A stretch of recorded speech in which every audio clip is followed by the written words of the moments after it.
This is the collective punishment between alcohol, cigarettes, and drugs. That's the collective punishment, how they're killing us slowly and softly, and we think that he loves us. Europeans never loved us. And those are the, like you just said, the alcohol, sex, the drugs. I forgot about sex. Those it's pretty much, you could say, inverting or perverting everything that is supposed to be naturally, good, in terms of making us, use our spirits like backwards. Look at Tuskegee study. Right. Yeah. And and they wonder why you scared to go to the doctor, and then we don't go to the doctor, and a lot of us, because we don't study holistically from the crib, you know what I mean? From the womb to the tomb, we don't study holistically. We haven't been taught to study holistically. I'm so proud of my boys right now. They're learning they're doing it. They're actually doing it. They're eating holistic. They're eating to what they call stay healthy. And this is going back to, again, that thought. We as people, we as black people, particularly we as brown people, we gotta believe in each other more. Because again,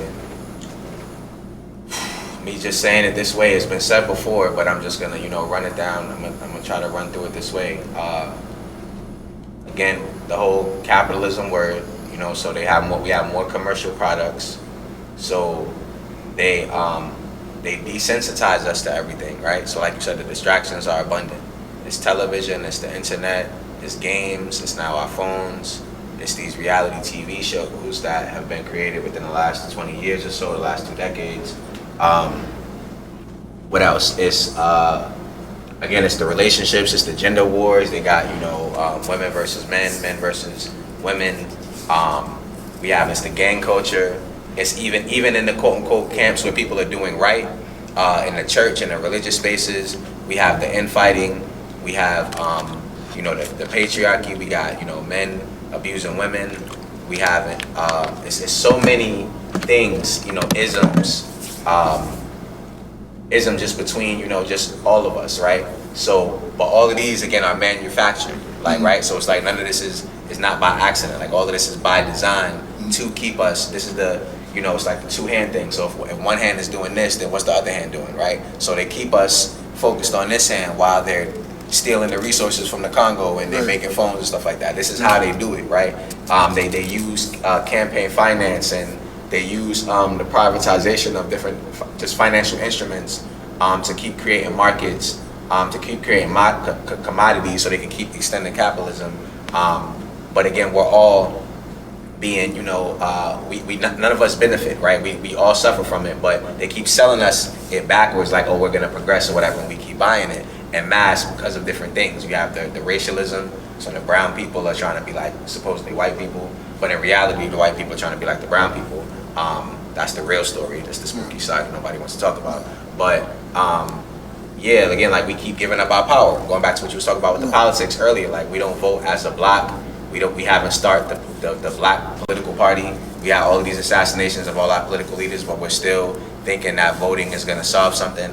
And to me, it's not even that I say necessarily don't vote. I think that, to me, and this is what I say in the book actually, and it's a piece called "Your Vote Is Not Your Voice."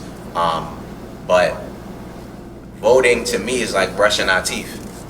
Or if I want to be more, grotesque, voting is like wiping our behind when we go to the toilet. Like we should do it.